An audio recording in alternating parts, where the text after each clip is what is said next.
Feliz sábado, hermanos. Qué gusto me da estar con ustedes aquí de nuevo reunidos en este Día del Señor. Gracias al Señor, como lo decía en la oración, el privilegio que tenemos de congregarnos, ¿verdad? Yo digo que es un privilegio porque cada vez lo vemos más importante, cada vez veo más la importancia de congregarnos, porque hermanos, está acercándose el día en que nosotros no vamos a poder congregarnos. Y el día que, cuando llegue ese día y seamos dispersados, lo más importante es que nosotros estemos afianzados en la verdad. Y aunque salgamos dispersos, nosotros podamos ser un punto de luz a donde quiera que lleguemos, porque vamos a ser dispersados. Pero antes de que seamos dispersados, nosotros debemos estar afianzados en la verdad. Y qué tristeza da cuando nosotros vemos hermanos que se autodenominan que están en la verdad presente. Gente que se dice que están en la verdad presente, pero sin embargo, cuando escuchamos predicar a estos hermanos, vemos que están apartados lamentablemente de la verdad o han torcido el Evangelio. Y es por eso lo que dice la lectura bíblica que leyó nuestro hermano Julio en Gálatas. Vamos a comenzar con este versículo en nuestro tema de hoy que se titula "Se derrumban nuestros pilares". Así he titulado el mensaje en esta mañana. Pero vamos a leerla de nuevo una vez más, la lectura bíblica que se encuentra en Gálatas. Vamos a leer desde el versículo 6 en adelante. Gálatas capítulo 1 y vamos a leer los versículos del 6 en adelante. Yo espero que todos hayan traído su Biblia, ¿verdad? Recuerden, hermanos, debemos ser el pueblo del libro. Cuando hablamos del libro, estamos hablando de este precioso libro. Aunque en el teléfono tenemos la Biblia y el espíritu de profecía, pero debemos ser, ¿verdad?, el pueblo del libro. ¿Ok? Bien, Gálatas capítulo 1, versículos del 6 en adelante dice lo siguiente: Estoy maravillado de que tan pronto os hayáis alejado del que os llamó por la gracia de Cristo para seguir un evangelio diferente. No que haya otro, sino que hay algunos que os perturban y quieren pervertir el evangelio de Cristo. Dice el versículo 8, mas si aún nosotros, dice Pablo, o un ángel del cielo os anunciare otro evangelio diferente del que os hemos anunciado, sea anatema. Como antes hemos dicho, también ahora lo repito, si alguno os predica diferente evangelio del que habéis recibido, sea anatema. Pues, ¿busco ahora el favor de los hombres o el de Dios? ¿O trato de agradar a los hombres? Pues si todavía agradara a los hombres, no sería siervo de Cristo. Versículo 11. Mas os hago saber, hermanos, que el evangelio anunciado por mí no es según hombre, pues yo ni lo recibí ni lo aprendí de hombre alguno, sino por revelación de Jesucristo. ¿Lo ven, hermanos? Pablo, en esta carta, comenzando aquí a los Gálatas, este capítulo 1, el apóstol Pablo dice claramente, o sea, él dice, estoy maravillado, en otras palabras, sorprendido. ¿Cómo es posible que ustedes, que recibieron la verdad presente, después que yo me fui para otras ciudades, ahora hayan abrazado un evangelio diferente? Dice Pablo. Y no es que haya otro evangelio, dice Pablo, sino que hay algunos que os perturban y quieren pervertir el evangelio de Cristo. Y fíjense, hermanos, lo que dice Pablo.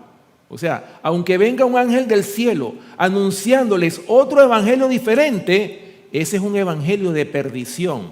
La palabra anatema es maldición, de perdición.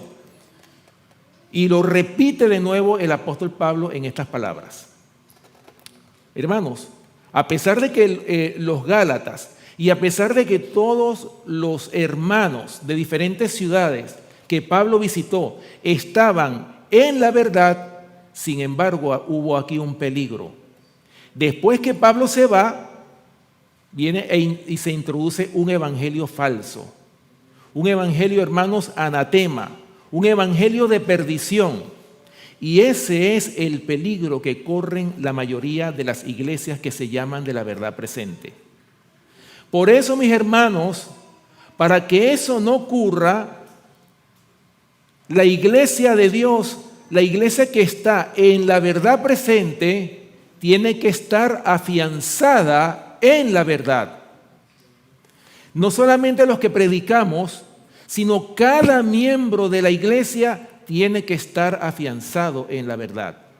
¿Para qué? Para que no se metan los vientos de doctrina que nos rodean constantemente.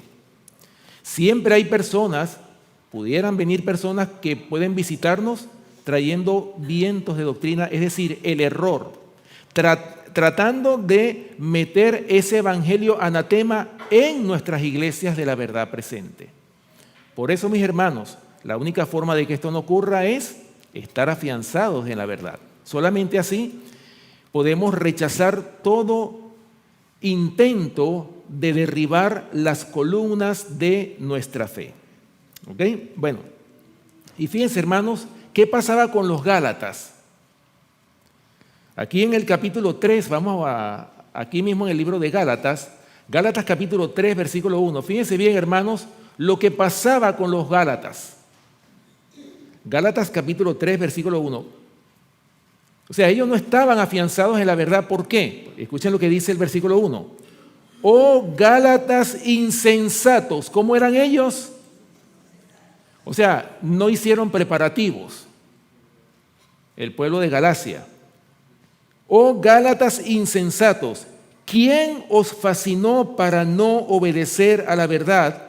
A vosotros, ante cuyos ojos Jesucristo ya fue presentado claramente entre vosotros como crucificado. O sea, Pablo aquí está amonestando a los Gálatas. ¿Por qué? Porque, hermanos, ellos no estaban preparados, a pesar de que recibieron la verdad presente de un hombre que estaba ungido con el poder del Espíritu Santo. Y sin embargo, ¿qué pasó con ellos? Mientras Pablo estaba ahí vigilando a esa iglesia, ellos estaban caminando. Pero ¿qué pasó cuando Pablo se va? Se apartaron. Permitieron que entrara un evangelio diferente a la iglesia de Galacia, tristemente. ¿Ok? Ahora, escuchen bien, hermanos, lo que dice el comentario. Fíjense bien lo que dice el comentario para los que tienen la Biblia de estudios. El comentario de Gálatas, capítulo 1, versículos 6 y 7, para los que tienen la Biblia de estudios. Titulado Dificultades en Galacia. Y escuchen, hermanos, cómo no podían contra el mensaje, atacaron al mensajero. ¿Ok? Eso dice este comentario. Y dice así. En casi cada iglesia había algunos miembros que eran judíos de nacimiento. Los maestros judíos llegaron con facilidad a esos conversos y mediante ellos se afianzaron en las iglesias.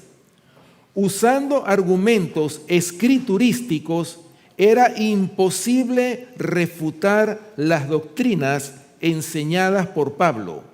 Por eso usaron los medios más inescrupulosos para contrarrestar su influencia y debilitar su autoridad. Fíjense, hermanos, cómo trabaja el enemigo. Como no pudieron con el mensaje, ¿qué hicieron con Pablo? Atacaron al mensajero. Empezaron a criticar a Pablo. Y ya van a ver por qué. Sigue diciendo, declaraban que no había sido discípulo de Jesús, ni había sido comisionado por él, pero que, sin embargo, se había atrevido a enseñar doctrinas directamente opuestas a las anunciadas por Pedro, Santiago y los otros apóstoles. O sea, ellos no entendían que la ley de los sacrificios y las ofrendas ya había sido clavada en la cruz del Calvario. Eso no lo entendían los Gálatas. ¿Ok? Y sigue diciendo, de esa manera los emisarios del judaísmo tuvieron éxito en alejar de su maestro en el Evangelio a muchos de los conversos cristianos. Luego de triunfar en este punto, los inducían a que volvieran a la observancia de la ley ceremonial como esencial para la salvación. ¿Lo ven? La fe en Cristo y la observancia de los 10 mandamientos eran consideradas como de menor importancia. Y sigue diciendo, divisiones, herejías y sensualismo se propagaban rápidamente entre los creyentes de Galacia. Y termina diciendo este comentario, el alma de Pablo estaba conmovida cuando vio los males que amenazaban con destruir rápidamente a esas iglesias. Inmediatamente escribió a los Gálatas, expuso las falsas teorías de ellos y con gran severidad reprochó a los que se habían apartado de la fe. ¿Lo ven, hermanos? ¿Se dan cuenta lo que pasó en Galacia? Hermanos que habían recibido la verdad, pero más tarde cuando Pablo se va de Galacia, hermanos, se metieron maestros a contradecir lo que Pablo había enseñado en las iglesias. Por eso, mis hermanos, para que una iglesia no sea víctima de maestros que enseñan el error, de personas que quieren pervertir el Evangelio de Cristo, todos sus miembros tienen que estar afianzados en la verdad. No solamente los líderes, sino toda la congregación debe estar afianzada en la verdad. Por eso es que el Señor, en el método de enseñanza de nuestro Padre Celestial, está, hermanos, la repetición. Es muy importante que a pesar de que nosotros sabemos todo esto, tenemos que repetirlo constantemente. ¿Para qué? Para que cuando tengamos que dar razón de nuestra fe, podamos responder con un así dice Jehová. Y que no puedan refutar lo que nosotros decimos. Por eso es muy importante, hermanos, que estemos afianzados en la verdad. Ahora, el método del Señor, ¿cuál es? Vamos a buscarlo. Deuteronomio capítulo 6. Versículos del 4 al 9. Fíjense bien, hermanos, este método no falla. Yo creo que el mundo lo ha aplicado mejor que la iglesia. Y cuando hablamos del mundo, estamos hablando de la publicidad. A la publicidad le ha funcionado muy bien este método de la repetición. Pero ¿cómo es posible que nosotros como pueblo, que nos llamamos de la verdad presente, no apliquemos este método que Dios dejó en su palabra, como lo es el método de la repetición?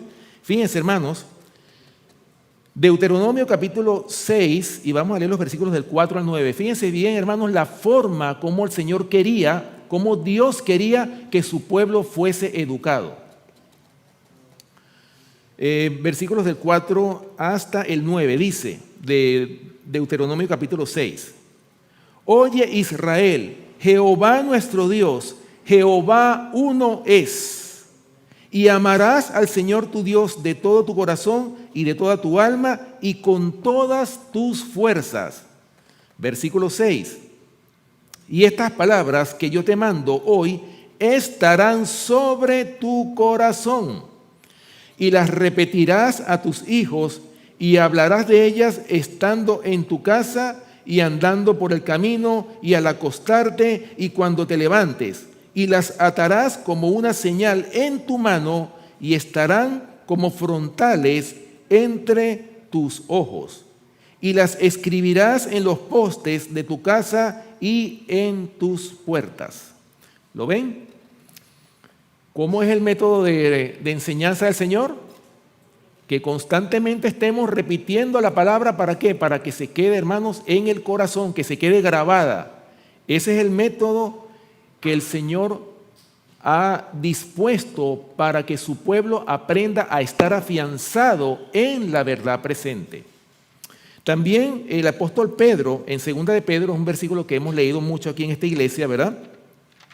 Vamos a buscarlo. 2 de Pedro, capítulo 1, versículo 12. El apóstol Pedro también, hermanos, nos amonesta a que también estemos en la repetición de lo que nosotros conocemos. 2 de Pedro, capítulo 1, versículo 12. Escuchen bien lo que dice aquí el apóstol Pedro. en su segunda carta. Dice: por esto yo no dejaré de recordaros siempre estas cosas, aunque vosotros las sepáis y estéis confirmados en la verdad presente. ¿Se dan cuenta, hermanos?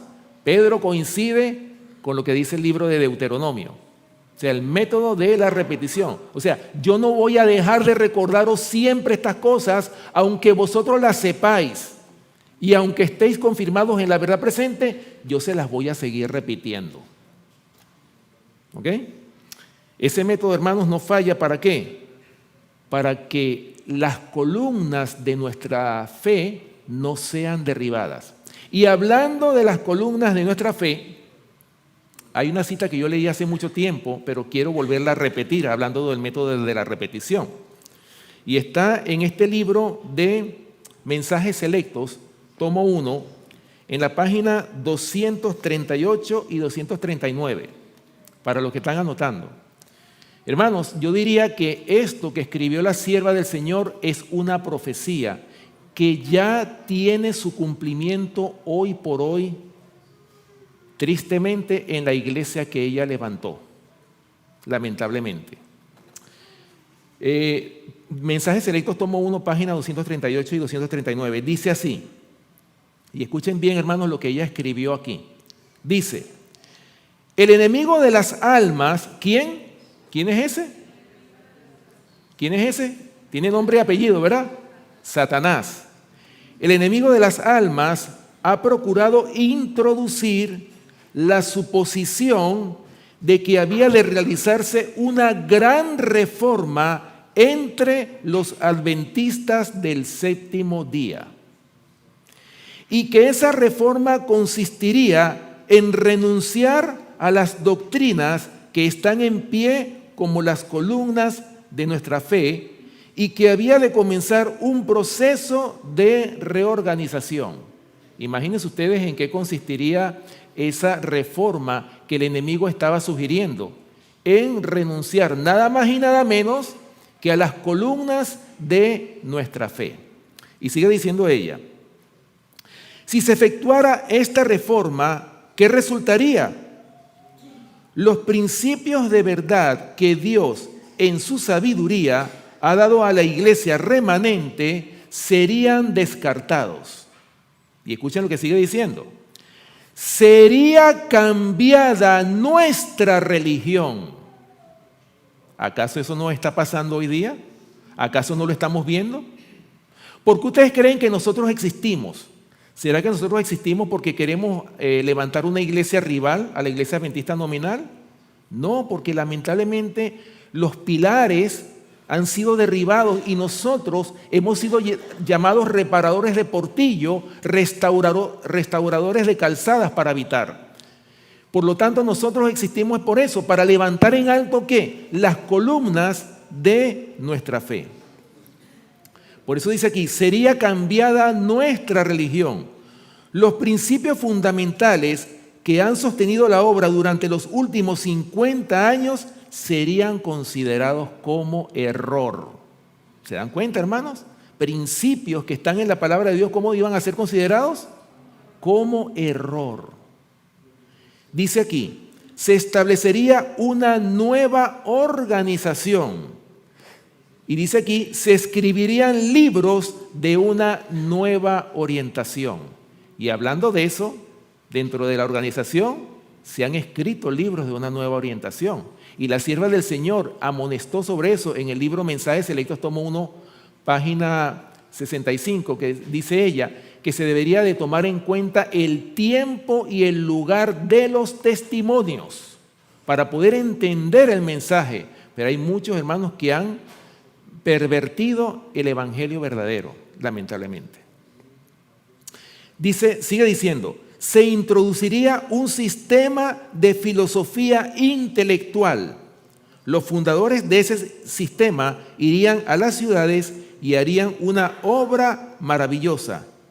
Por supuesto, se tendría poco en cuenta el sábado y también al Dios que lo creó.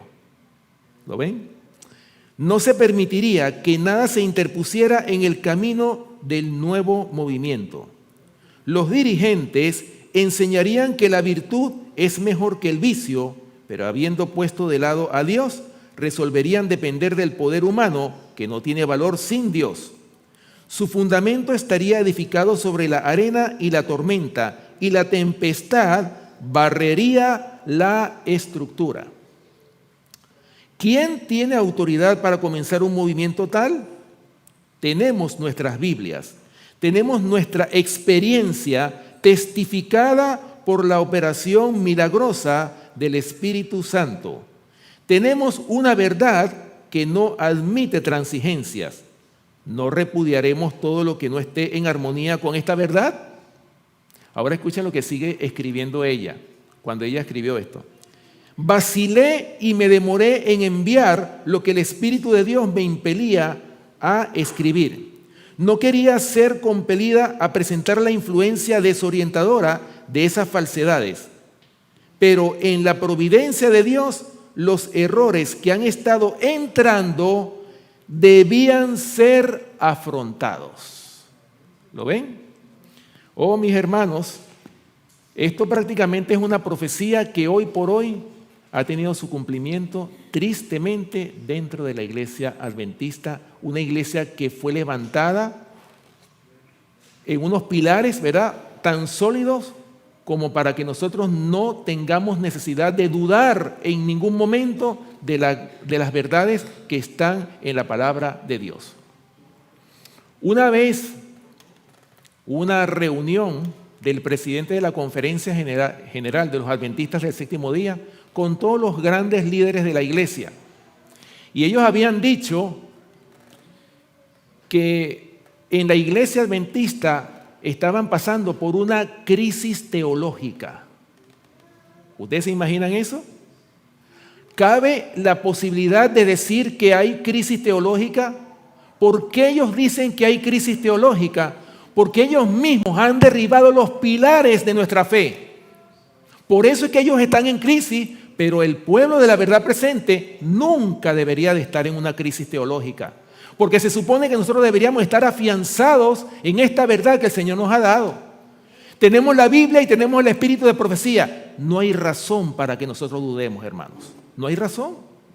Pero ¿cómo es posible que una iglesia que Dios levantó para que dé el último mensaje de misericordia esté hablando de una crisis teológica?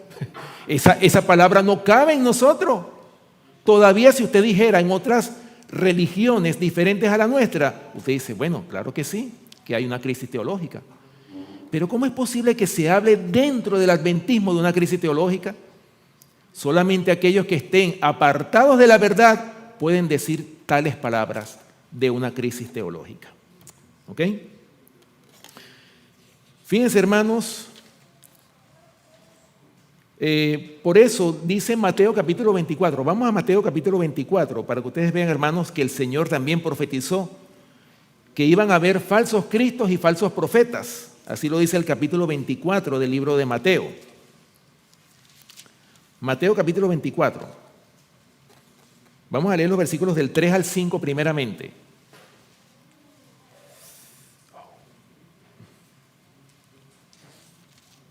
Mateo capítulo 24, versículos del 3 al 7 dice, hablando el Señor Jesucristo de las señales del pronto regreso de nuestro gran Dios y Salvador Jesucristo. Dice, y estando él sentado en el monte de los olivos, los discípulos se le acercaron aparte diciendo, dinos, ¿cuándo serán estas cosas y qué señal habrá de tu venida y del fin del siglo? Respondiendo Jesús les dijo, mirad que nadie os engañe, porque vendrán muchos en mi nombre diciendo, yo soy el Cristo, y a muchos engañarán. ¿A cuántos van a engañar? A muchos. O sea, el Señor lo profetizó de que iban a venir falsos cristos. Más adelante lo dice, en el versículo 11, dice, y muchos falsos profetas se levantarán y engañarán ¿a cuántos? A muchos, ¿verdad? Y el versículo 24 concluye diciendo, porque se levantarán falsos cristos y falsos profetas y harán grandes señales y prodigios de tal manera que engañarán, si fuere posible, aún a los escogidos. Oh, mis hermanos, eso es lo que va a venir para este tiempo que nosotros estamos viviendo, este tiempo final que nos toca vivir a cada uno de nosotros. El Señor lo profetizó claramente, que iban a venir falsos cristos y falsos profetas, que dice que harán grandes señales. Cuando la Biblia habla de señales se está refiriendo a milagros. Harán grandes señales y prodigios y dice que engañarán, si fuere posible, es decir, si el Señor se lo permitiera, engañaría aún a los escogidos. Pero por amor de esos escogidos, el Señor nos ha dado suficientes evidencias para que nosotros no seamos engañados, ni caigamos en la trampa del enemigo. ¿Ok? Muy importante. Primera de Timoteo capítulo 4, versículo 1. Fíjense bien, hermanos, todo lo que la Biblia nos habla y nos advierte de los peligros del engaño de estos últimos días. Primera de Timoteo capítulo 4, y vamos a leer el versículo 1. Primera de Timoteo capítulo 4, versículo 1.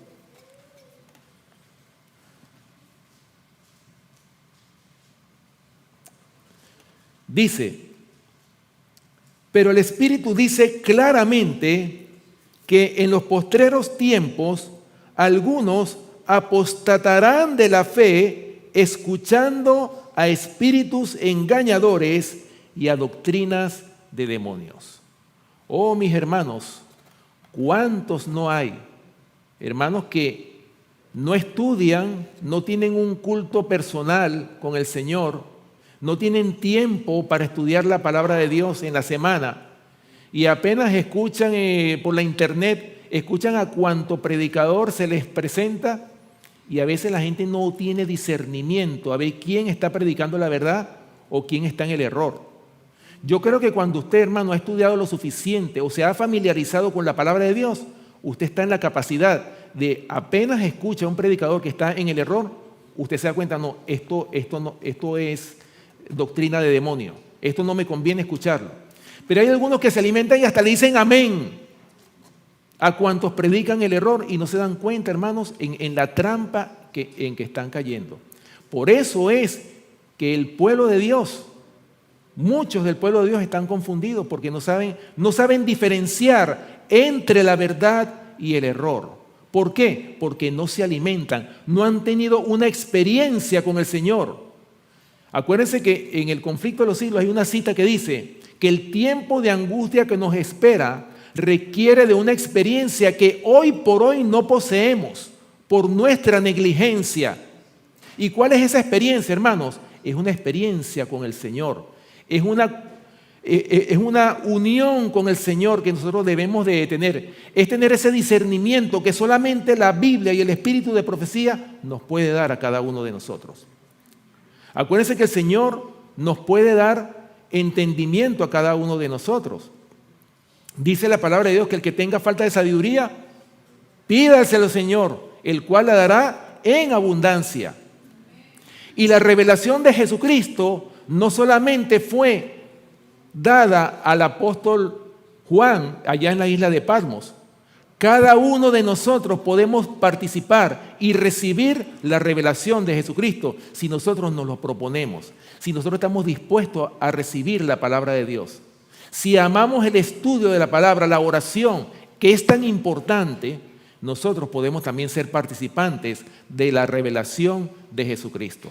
Bueno, aquí Pablo lo estaba diciendo en Gálatas, como lo leímos anteriormente. El evangelio que yo recibí no es de hombre alguno, sino lo recibí por revelación de Jesucristo. Nosotros estamos llamados a vivir esa experiencia antes de que venga ese tiempo de angustia cual nunca ha habido desde que hubo gente hasta entonces. Antes de que ese tiempo llegue, nosotros habremos de tener una experiencia con el Señor. Y esa experiencia es una experiencia de fe. Es conocer al Señor. Es saber cómo el Padre obra en los momentos más difíciles con su pueblo amante. Todo eso nosotros debemos de experimentarlo antes de que sea demasiado tarde.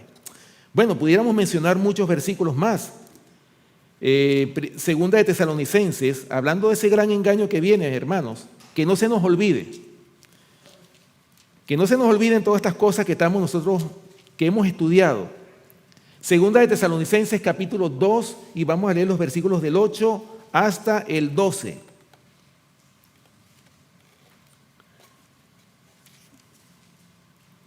Segunda de Tesalonicenses capítulo 2, versículos del 8 al 12. Dice: y entonces se manifestará aquel inicuo, a quien el Señor matará con el espíritu de su boca y destruirá con el resplandor de su venida. Inicuo, cuyo advenimiento es por obra de Satanás, con gran poder y señales y prodigios mentirosos, y con todo engaño de iniquidad para los que se pierden, por cuanto no recibieron el amor de la verdad para ser salvos. Por esto Dios les envía un poder engañoso para que crean la mentira, a fin de que sean condenados todos los que no creyeron a la verdad, sino que se complacieron en la injusticia. No quiere decir esto de que el Señor vaya a enviar un espíritu engañoso, sino que la persona o el creyente, cuando es negligente, cuando no se prepara, cuando no busca al Señor diligentemente, o cuando es descuidado y ha puesto en primer lugar otras cosas en lugar de la palabra de Dios, es cuando recibe un poder engañoso, es cuando cree en la mentira, lamentablemente. O aquellos que no quieren recibir la amonestación del Señor. Escuchen lo que dice Jeremías. Jeremías capítulo 23, versículo 16. Jeremías capítulo 23, versículo 26.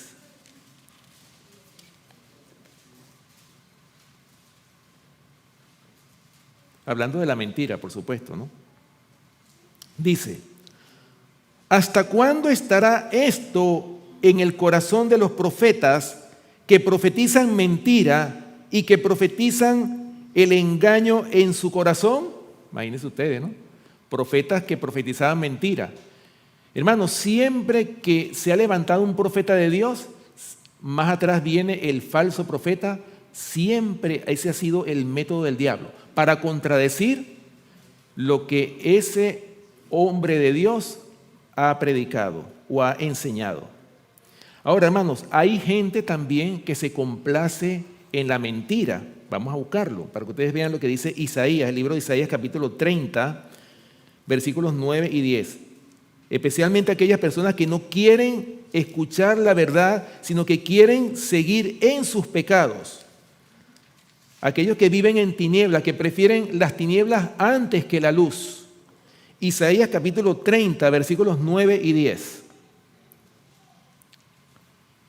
Dice la palabra de Dios: porque este pueblo es rebelde, hijos mentirosos, hijos que no quisieron oír la ley de Jehová, que dicen a los videntes: no veáis, y a los profetas: no nos profeticéis lo recto, decidnos cosas halagüeñas, profetizad mentiras.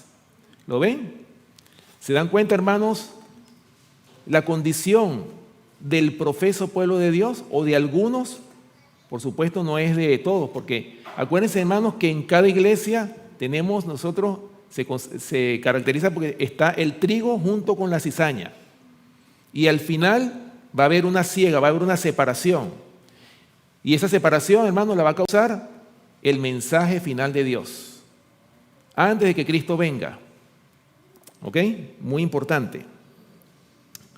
Ahora, hermanos, hablando de las abominaciones que el pueblo de Dios ha cometido en tiempos pasados, vamos a ver qué pasó en los tiempos del profeta Ezequiel.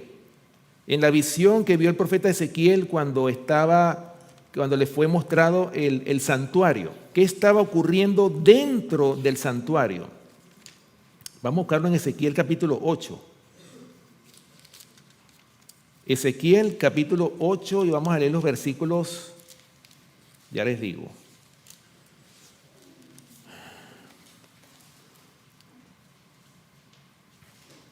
Desde el versículo 14 hasta el 18, para resumir. Ezequiel capítulo 8, versículos del 14 al 18, dice, escuchen esta visión del profeta Ezequiel. Y me llevó a la entrada de la puerta de la casa de Jehová, que está al norte, y aquí mujeres que estaban allí sentadas endechando a Tamuz. Ustedes saben muy bien, hermanos, que ¿quiénes eran los únicos autorizados que podían entrar en el santuario? ¿Quiénes eran?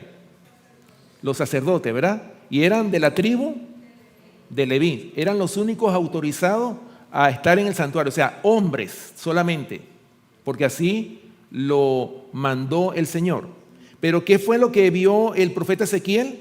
Dice que estaban mujeres adentro del santuario, estaban endechando a Tamuz, en otras palabras, estaban adorando a otro Dios.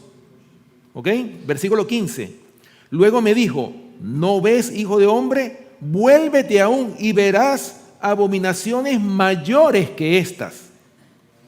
Y me llevó al atrio de adentro de la casa de Jehová, y aquí junto a la entrada del templo de Jehová, entre la entrada y el altar, como 25 varones, sus espaldas vueltas al templo de Jehová, y sus rostros hacia el oriente, y adoraban al sol, postrándose hacia el oriente.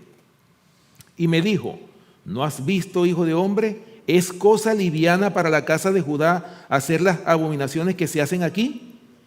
Después que han llenado de maldad la tierra, se volvieron a mí para irritarme. He aquí que aplican el ramo a sus narices.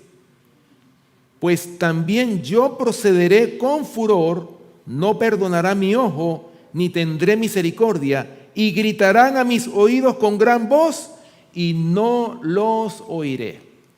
¿Lo ven, hermanos? A pesar de que el Señor siempre escucha nuestras oraciones, ¿qué está pasando aquí? Con gente que está y conocían, sobre todo los sacerdotes, que eran personas que conocían realmente, hermanos, lo que Dios demandaba, lo que Dios decía en su palabra, y ¿qué estaban haciendo ellos? Hermanos, abominaciones. Sus espaldas estaban dándole al templo y estaban adorando al sol. O sea, estaban adorando el ídolo del sol. Ya nosotros sabemos, hermanos, lo que representa esto, ¿verdad? Esto es una profecía que nos dice a nosotros que los líderes de la misma iglesia que Dios levantó iban a cometer abominaciones de tal manera que iban a cambiar la religión, iban a derribar los pilares de la fe, iban a adorar a otros dioses. En otras palabras, como lo dice aquí en este libro, Mensajes Selectos, que sería cambiada nuestra religión. Eso fue lo que pasó en los tiempos del profeta Ezequiel. Y también, hermanos, así como pasó en los tiempos de Ezequiel, también en los tiempos del rey Jeroboam también ocurrió algo muy similar. ¿Qué pasó con el rey Jeroboam? El rey Jeroboam, hermanos, cambió también la religión. Vamos a buscarlo, Primera de Reyes, capítulo 12, versículos 32 y 33. Primera de Reyes, capítulo 12,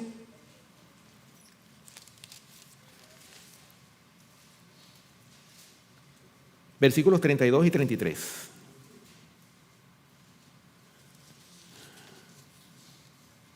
Escuchen lo que hizo Jeroboam, hermanos, después que hubo la división del pueblo de Israel. Dice aquí, verso 32. Entonces instituyó Jeroboam fiesta solemne en el mes octavo, a los 15 días del mes, conforme a la fiesta solemne que se celebraba en Judá, y sacrificó sobre un altar. Así hizo en Betel, ofreciendo sacrificios a los becerros que había hecho. Ordenó también en Betel sacerdotes para los lugares altos que él había fabricado. Y el versículo 33 dice: sacrificó pues sobre el altar que él había hecho en Betel a los 15 días del mes octavo, el mes que él había inventado de su propio corazón, e hizo fiesta a los hijos de Israel y subió al altar para quemar incienso.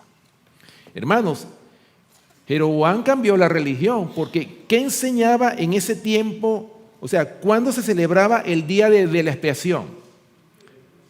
Era en el mes séptimo, a los 10 días del mes, ¿verdad que sí? Así lo dice el mandamiento. Pero ¿qué hizo Jeroboam? O sea, él se le ocurrió, bueno, yo lo voy a hacer no en el séptimo mes, en el octavo mes a los 15 días, porque yo quise, porque me dio la gana cambiar la religión, pues. Hermanos, así mismo, así como pasó en los tiempos de Jeroboam, así como se cometieron abominaciones en la casa de Israel en los tiempos del profeta Ezequiel, así también, hermanos, están ocurriendo abominaciones en nuestra iglesia, lamentablemente. Y cuando digo nuestra iglesia, estamos hablando en general, los adventistas del séptimo día, tristemente. ¿Ok? Ahora escuchen bien, hermanos, lo que dice el conflicto de los siglos en la página 664 y 665. Este es un capítulo que yo les recomiendo, hermanos, que lo lean en su casa. Aquí lo leímos una vez en una despedida de sábado, pero yo creo que esto es bueno repetirlo, porque de verdad tiene muchas lecciones que hoy por hoy nosotros necesitamos aprender y poner por obra. Escuchen bien, hermanos, lo que la sierva del Señor escribió aquí en este libro, El conflicto de los siglos, páginas 664 y 665. Dice: así también será proclamado el mensaje del tercer ángel. Cuando llegue el tiempo de hacerlo con el mayor poder, el Señor obrará por conducto de humildes instrumentos, dirigiendo el espíritu de los que se consagren a su servicio. ¿A través de quién va a obrar el Señor? A través de humildes instrumentos. Los obreros serán calificados más bien por la unción de su espíritu que por la educación en institutos de enseñanza. Habrá hombres de fe y de oración que se sentirán impelidos a declarar con santo entusiasmo las palabras que Dios les inspire. Y escuchen lo que sigue diciendo: los pecados de Babilonia serán denunciados, los resultados funestos y espantosos de la imposición de las observancias de la iglesia por la autoridad civil, las invasiones del espiritismo, los progresos secretos pero rápidos del poder papal, todo será desenmascarado. Estas solemnes amonestaciones conmoverán al pueblo. Miles y miles de personas que nunca habrán oído palabras semejantes las escucharán. Y sigue diciendo: admirados y confundidos oirán el testimonio de que Babilonia es la iglesia que cayó por sus errores y sus pecados, porque rechazó la verdad que le fue enviada del cielo. Cuando el pueblo acuda a sus antiguos conductores espirituales a preguntarles con ansia: ¿son estas cosas así? Los ministros aducirán fábulas, profetizarán cosas agradables para calmar los temores y tranquilizar las conciencias despertadas. Pero como muchas personas no se contentan con las meras razones de los hombres y exigen un positivo, así dice Jehová, los ministros populares, como los fariseos de antaño, airándose al ver que se pone en duda su autoridad, denunciarán el mensaje como si viniese de Satanás e incitarán a las multitudes dadas al pecado a que injurien y persigan a los que lo proclaman. Hermanos, al pueblo de Dios, especialmente al remanente, lo que le espera es persecución. ¿Y cuál es el mensaje que está hablando aquí este capítulo? Se refiere al mensaje final de Dios. ¿Y cuál es el mensaje final de Dios?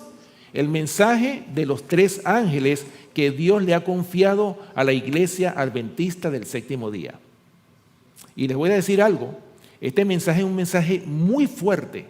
Es un mensaje, hermanos, que donde habla de la bestia, de la imagen de la bestia, habla de Babilonia, en fin. Hermanos, es un mensaje que va a separar el trigo de la cizaña. Y así, hermanos, podemos ver muchos ejemplos. Pero les voy a leer una cita que está aquí en la Biblia de Estudios, hablando de lo que pasó en los tiempos del sacerdote Elí. ¿Qué pasó con Elí? Elí fue un hombre, ¿verdad?, que no corrigió a sus hijos. Acuérdense que Elí era un sacerdote y el sacerdocio se heredaba de padres a hijos. Entonces los hijos de Elí también eran sacerdotes. Ahora, ¿qué estaban haciendo los hijos de Elí? Prácticamente, hermanos, las mismas abominaciones que se estaban cometiendo en los tiempos del profeta Ezequiel. Las mismas. O sea, estos hombres habían metido mujeres dentro del santuario, la misma historia.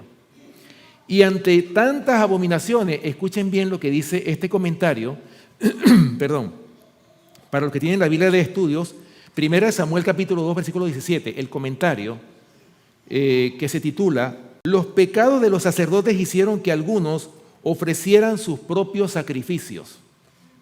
Acuérdense que los únicos que tenían derecho o estaban autorizados por el Señor a hacer sacrificios eran ¿quiénes?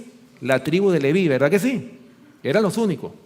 Ahora escuchen bien, hermanos, era tanta la abominación que había en los tiempos de los hijos de Elí, y para que ustedes vean lo que sucedió en ese tiempo. Dice aquí: cuando los israelitas fueron testigos de la corrupta conducta de los sacerdotes, pensaron que era más seguro que sus familias no acudieran al lugar designado para el culto.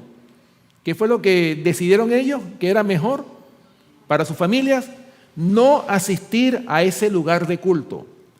Muchos salieron de Silo con su paz perturbada y su indignación despertada, hasta que al fin resolvieron ofrecer ellos mismos sus sacrificios, llegando a la conclusión de que esto sería tan plenamente aceptable a Dios como sancionar de alguna manera las abominaciones practicadas en el santuario.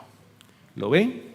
¿Se dan cuenta, hermanos, qué pasó en esos tiempos de los hijos de Elí? Era tantas las abominaciones que había en ese lugar que las familias dijeron, no, los padres de esa familia dijeron, no, nosotros no vamos a ir más a ese lugar. Es un lugar en donde se están cometiendo abominaciones y yo no voy a arriesgar a mi familia a que contemple esas abominaciones que se estaban practicando allá en ese lugar de culto. Y ellos mismos prefirieron ofrecer sus propios sacrificios, llegando a la conclusión que eso sería aceptable a Dios antes de aceptar o sancionar las abominaciones que se estaban practicando en el santuario en los tiempos del sacerdote Elí. Ahora, hermanos, nosotros ya, para concluir, nosotros tenemos que tener mucho cuidado, hermanos. Por esa razón es que esto que hemos hablado debería de despertar nuestra conciencia para que estemos nosotros ser cuidadosos en no introducir nada que sea contrario a lo que dice la palabra de Dios. Nada contrario a la verdad se debe introducir dentro de nuestras iglesias. ¿Por qué? ¿Qué pasa si alguna mancha de falsa doctrina se introduce en nuestra iglesia? ¿Qué puede pasar? Escuchen lo que dice Testimonio para los Ministros en la página 265. Dice: no debemos introducir el mundo en la iglesia. ¿Qué no debemos introducir? El mundo dentro de la iglesia. ¿Por qué? Ni casarlo con ella, estableciendo así un vínculo de unidad. De esta manera, la iglesia ciertamente se corromperá. ¿Qué va a pasar cuando se introduzca el mundo dentro de la iglesia? ¿Qué va a pasar? Ciertamente se corromperá. Llegará a ser, como se declara en el Apocalipsis, albergue de toda ave inmunda y aborrecible. Bueno, vamos a leerlo porque así lo dice Apocalipsis capítulo 18. Acompáñenme en Apocalipsis capítulo 18, versículos del 1 al 4, que es el mensaje del cuarto ángel. Apocalipsis capítulo 18, versículos del 1 hasta el 4.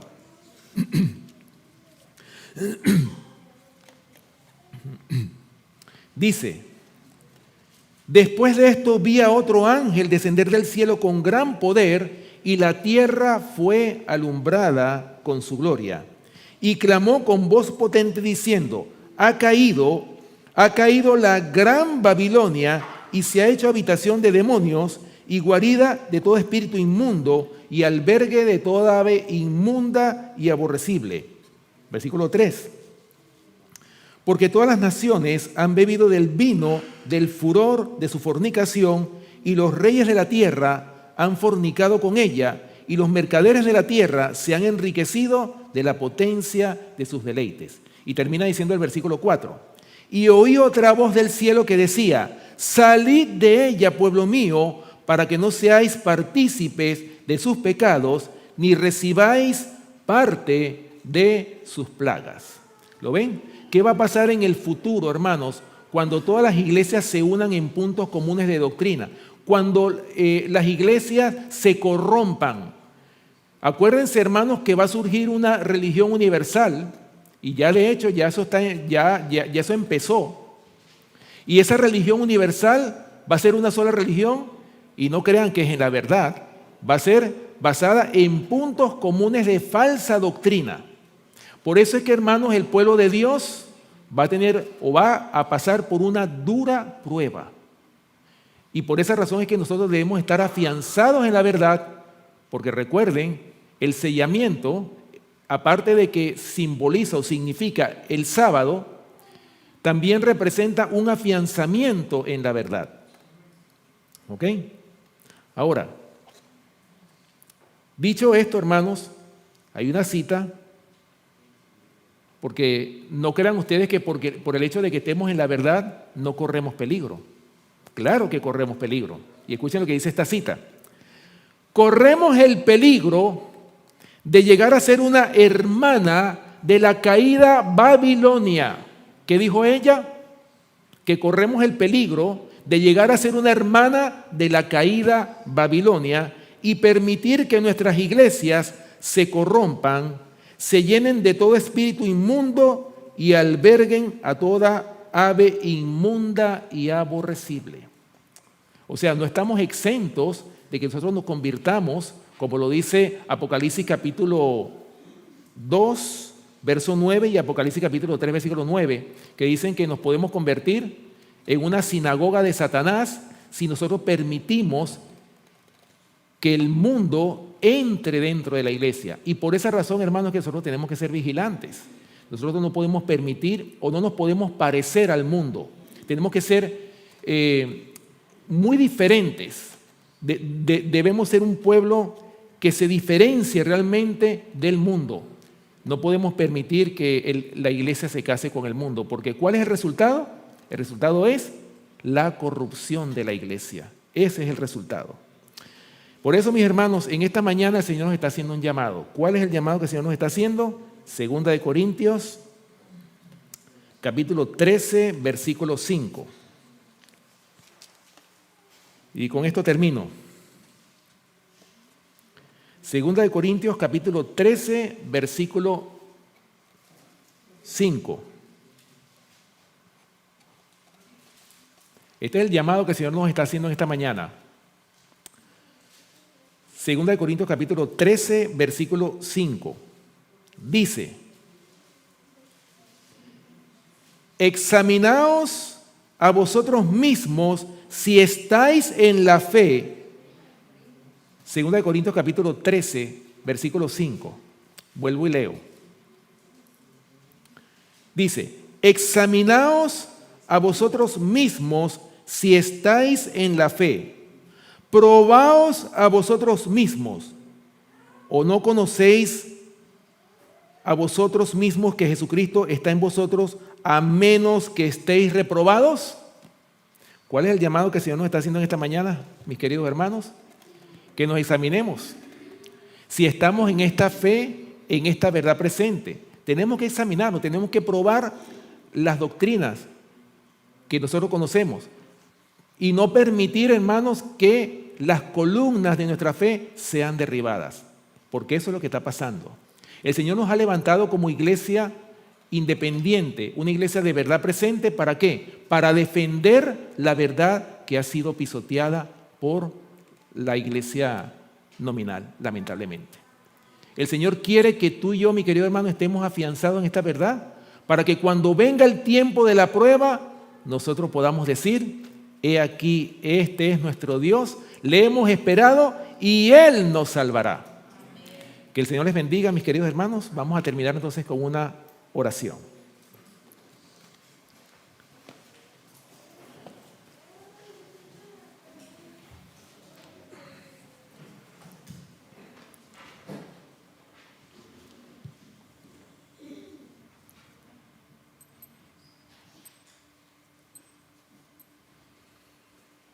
Oremos. Amantísimo y bondadoso Padre que moras en los cielos, te damos gracias, Señor, por tu palabra. Te damos gracias porque tú nos has dado suficientes evidencias bíblicas para que nosotros no nos extraviemos de la verdad. Tú nos has dado, Señor, estas preciosas verdades que necesitamos todos y cada uno de nosotros que sean atesoradas en nuestros corazones. Señor, ayúdanos en nuestra debilidad, en nuestra falta de fe quizás, que tú puedas aumentar nuestra fe para que seamos, como lo dice el conflicto de los siglos, que seamos llamados hombres de fe y de oración, que formemos parte de ese remanente que tú vienes a buscar y que podamos, Señor, dar al mundo este último mensaje de misericordia, un mensaje que tú nos has dado para que lo demos a muchas almas. Por eso te pedimos esta hora, Señor, que tú nos ayudes a que no nos falte la fe, a que cuando seamos probados no nos falte la fe, que podamos estar establecidos en esta verdad, que podamos estar afianzados en esta verdad y que nada nos mueva, Señor, de estas columnas de nuestra fe que tú nos has dado a cada uno de nosotros.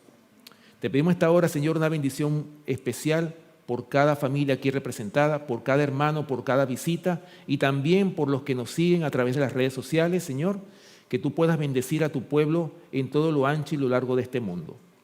Te rogamos, Señor, que tú seas con los enfermos también, que tú los sanes y que también, Padre Celestial, nosotros como iglesia podamos tener ese espíritu misionero tan necesario para poder concluir esta obra que tú nos has dejado a cada uno de nosotros.